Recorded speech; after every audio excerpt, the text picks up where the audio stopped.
They called her Barren, until she arrived at her ex-husband's wedding with twins, and the untold truth shook everyone to the core. Everyone thought Chiamaka was cursed, a woman who could never bear children. Her husband mocked her, his mother insulted her, and the whole world turned against her. But on the day he tried to marry another woman, she walked in with not one but two beautiful children, and the untold truth shook everyone to the core. Welcome to our channel. If you're new here, don't forget to subscribe, hit the like button, share this story, and drop your thoughts in the comments. Trust me, you'll want to watch this story all the way to the end because it will leave you speechless. Chiamaka sat quietly on the edge of her bed, staring at the small wooden cradle in the corner of the room. It had been there for years, empty, untouched, and gathering dust. When Ebuka first carved it with his hands, he told her, "Soon, our baby will sleep here. Every night we will sing him to sleep." At that moment, she believed it with all her heart. But 5 years had gone by. The cradle remained empty, and her womb was called cursed. Ebuka's mother had been the first to plant the seed of bitterness. "My son, this woman is not a wife. She is a burden. What kind of woman cannot give her husband a child?" Her words were sharp like a blade, cutting into Chiamaka's soul every time. Ebuka, once her comforter, slowly began to change. The soft words, the gentle touches, the laughter, they all faded. He no longer looked at her with love, only with disappointment. Every month, when her flow came, Chiamaka would lock herself in the bathroom, pressing her hand over her mouth to stop the cries from reaching Ebuka's ears. She prayed, fasted, and cried out to God, but nothing seemed to change. The neighbors whispered, the church women avoided her, and her friends started keeping their distance. One night, as the rain beat hard against the roof, Ebuka finally spoke the words that broke her heart. "Chiamaka, I cannot do this anymore. You have wasted my years. I need a woman who will give me children." Her chest tightened. "Ebuka, but we can still try. The doctors can help us." Her voice shook, but his eyes were cold. "Enough. I have made up my mind." That night, he walked out of the room and left her in the darkness. She clutched the empty cradle, tears soaking her nightgown. She didn't know then that the truth about her so-called barrenness was about to change her life forever. The morning after Ebuka's cruel words, Chiamaka woke up with swollen eyes. The house felt colder than ever, filled with silence that screamed louder than noise. She moved around slowly, folding clothes, sweeping floors, cooking food she knew Ebuka would barely touch. Every move felt heavy, like carrying a stone in her chest. That evening, she sat alone in the sitting room, staring at the television but not really watching. Her mind was elsewhere. His mother's voice kept echoing in her ears. "You are barren. You have wasted my son's life." But deep inside her, something whispered, "What if they are wrong?" The thought wouldn't leave her. For years, everyone blamed her, but no one had ever checked the truth. That night, when Ebuka left home angrily, saying he needed fresh air, Chiamaka picked up her phone and called a private hospital. Her voice trembled as she said, "Doctor, I need to run a fertility test. Secretly." The next week, she walked into the clinic alone, her heart pounding. The smell of antiseptic made her knees weak, but she forced herself to sit. Blood samples, scans, endless questions, she went through them all. She prayed silently with every test tube they filled. Finally, the doctor invited her to sit. He looked at her kindly, not with pity but with clarity. "Madam, I have good news. You are perfectly healthy. There is nothing wrong with you. You can have children." Chiamaka's eyes widened. What do you mean?" The doctor leaned forward. "The problem is not from you. If you have not conceived after all these years, then your husband should also be tested. Her lips parted in shock. The words sank in slowly, like rain soaking dry ground. All this time she wasn't Barren. She wasn't the cursed one. She wasn't the failure. She walked out of the hospital with shaking legs. On the way home, she clutched the test results to her chest, tears rolling down her cheeks. But these were not just tears of pain, they were mixed with relief. She finally knew the truth. But what would she do with it? The atmosphere in the house grew heavier with each passing day. Ebuka no longer came home early, and when he did, he barely spoke to Chiamaka. His mother, Mama Ebube, visited almost every evening, filling the walls with her sharp tongue. Ebuka, my son, you are still young. Don't waste your time with this empty vessel. You need children to carry your name. Chiamaka would sit quietly in a corner, pretending not to hear. But every word struck her heart like a hammer. She wanted to shout, to tell them she had the hospital papers, the proof that she was not barren. But each time she opened her mouth, fear silenced her. What if Ebuka turned violent? What if he accused her of lying? One night, after another heated argument, Ebuka finally snapped. He stormed into the bedroom, threw her clothes out of the wardrobe, and pointed to the door. Chiamaka, pack your things and leave. I cannot waste any more of my life on you. My mother is right. You are nothing but a barren tree. She dropped to her knees, tears streaming down her face. Ebuka, please, don't do this. We can still go together for tests. Please, listen to me. But he didn't let her finish. He grabbed her arm and pulled her up roughly. His eyes burned with anger. Tests for what? I don't need tests. You're the problem here. Get out of my house. Mama Ebube clapped her hands in satisfaction. Her lips curved in a cruel smile. Good! My son has finally opened his eyes. Throw her out before she destroys you completely. With trembling hands, Chiamaka picked up a small bag of clothes. She paused for a moment at the cradle, still empty in the corner. Her heart broke into pieces as she touched it one last time. As she stepped into the night, the rain poured heavily, soaking her from head to toe. She stood outside the gate, shivering, abandoned by the man she had loved with all her heart. But deep in her bag, hidden under her wrapper, were the hospital papers, the truth that could one day set her free. Chiamaka wandered the streets that night, with nowhere to go. The rain drenched her, and her bag felt heavier with every step. Finally, she found herself at her elder sister's house. Nkechi opened the door and froze in shock when she saw her. Chiamaka? What happened to you? Chiamaka's lips quivered. She tried to speak, but her voice broke.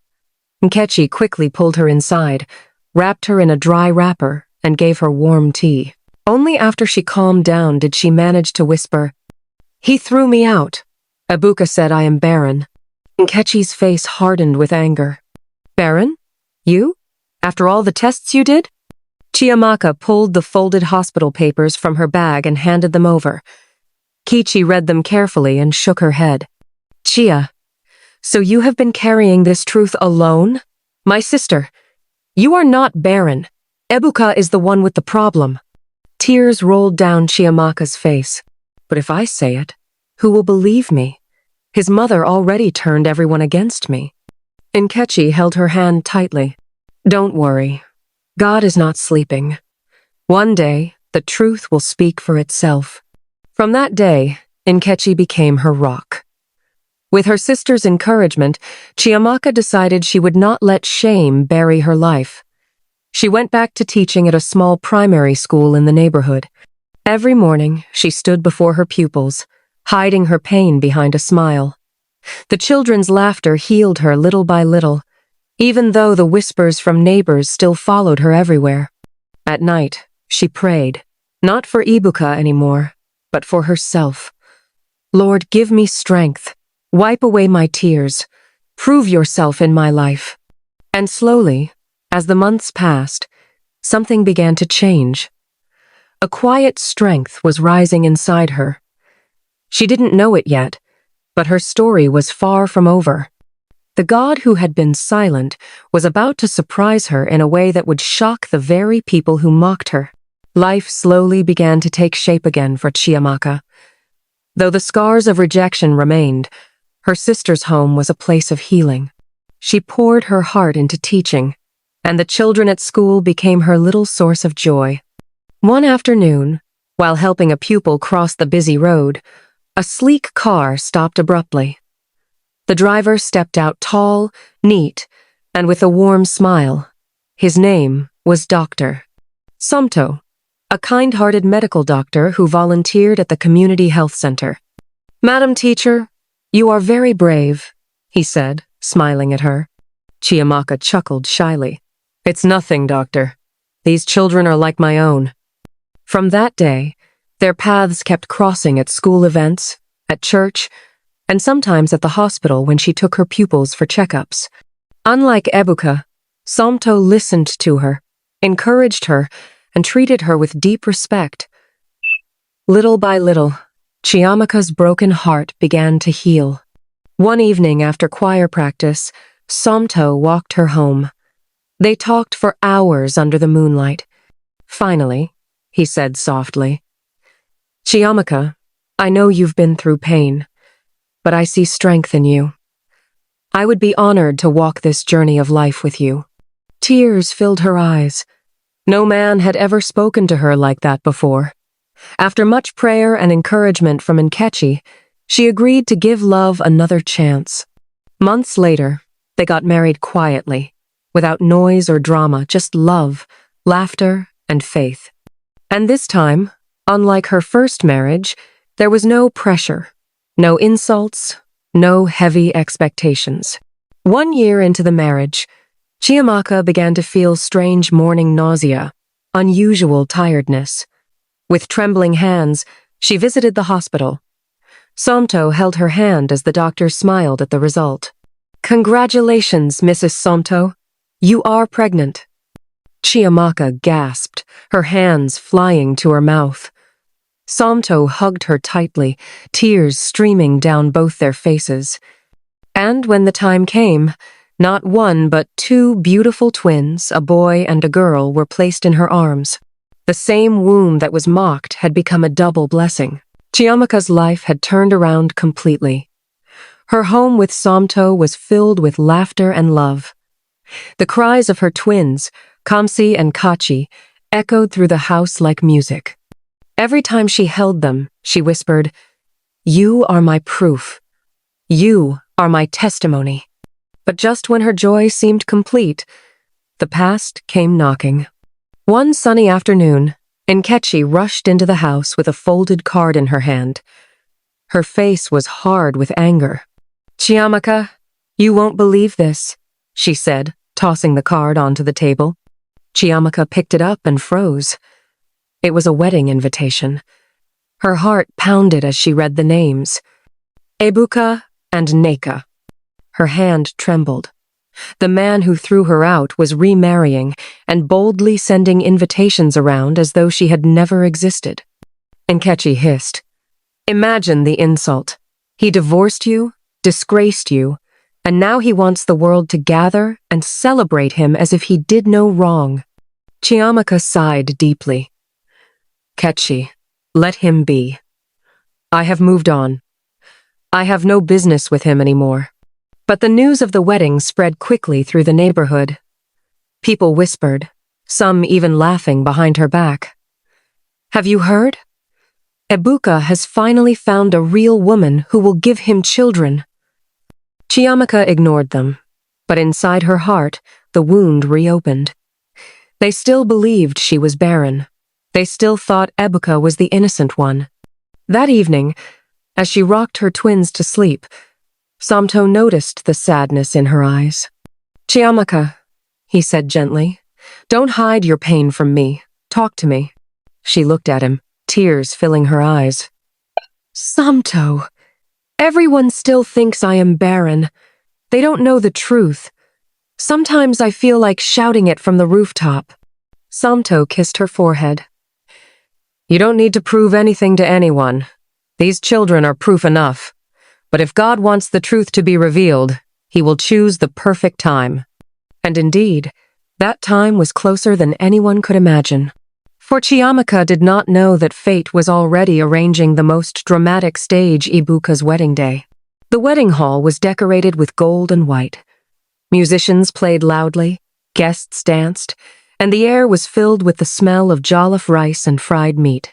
Ibuka stood tall in his fine suit, his face glowing with pride. Beside him was Neka, his new bride, looking radiant in her white gown. People clapped and cheered. "Finally, Ibuka has found the right woman," they said.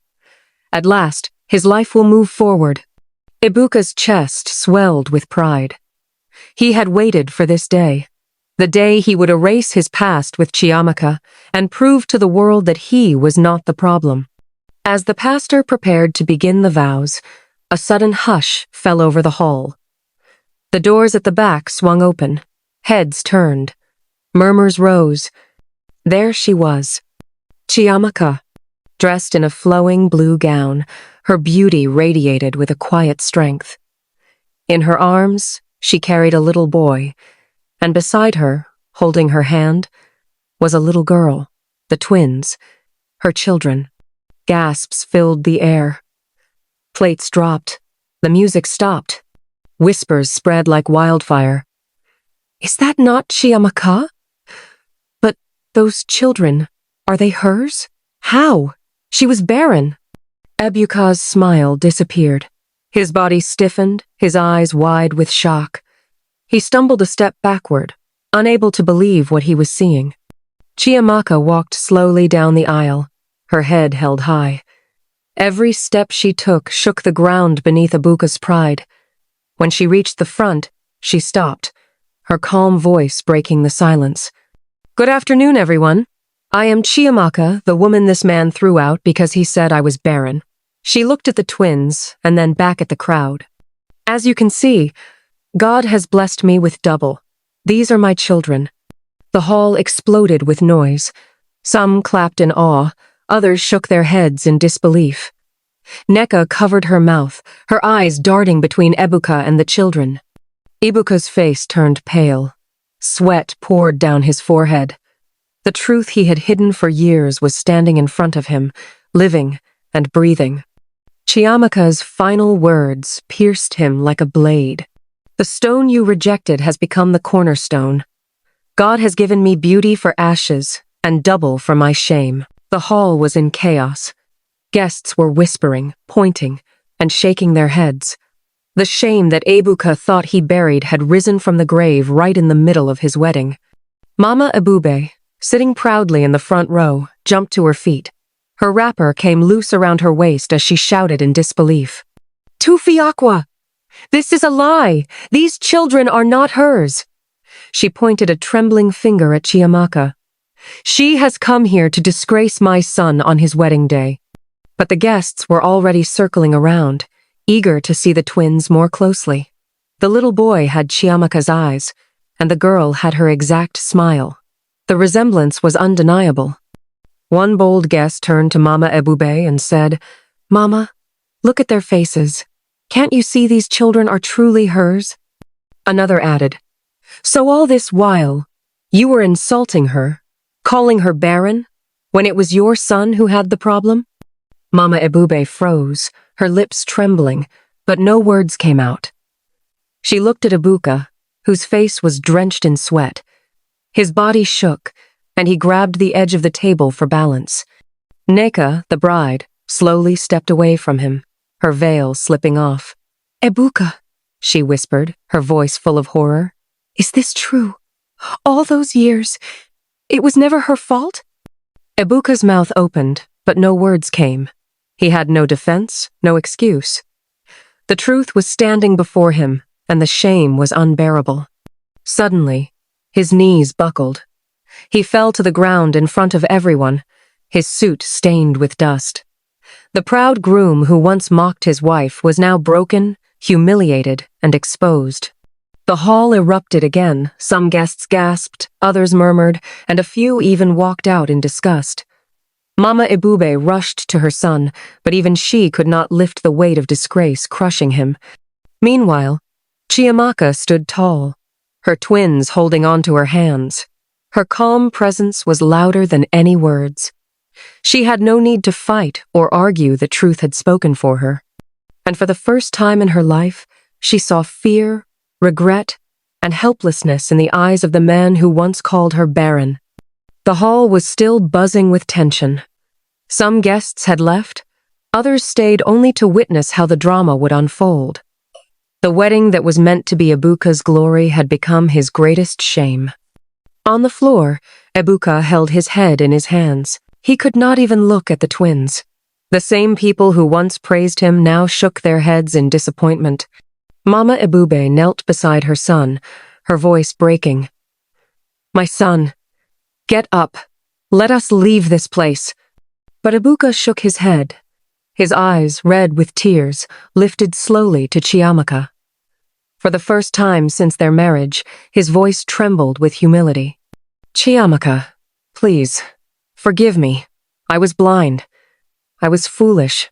I didn't know." The guests gasped at his sudden begging.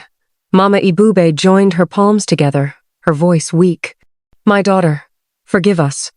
It was me who pushed him. I called you barren. I mocked you. Please, don't hold it against me. Forgive us." Chiamaka's heart pounded. For years, she had dreamed of this moment, of them realizing the truth, of them acknowledging her pain.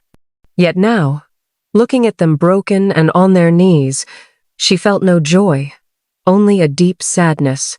She took a deep breath, her voice calm but firm. "Ebuka, when I begged you to go with me for tests, you refused. When I told you we could still try, you threw me out. You and your mother mocked me, disgraced me, and called me barren before the world. But look at me today. God has answered me. These children are my testimony." Ebuka reached out, his hand shaking. "Please, Chiamaka, give me another chance. I will do anything.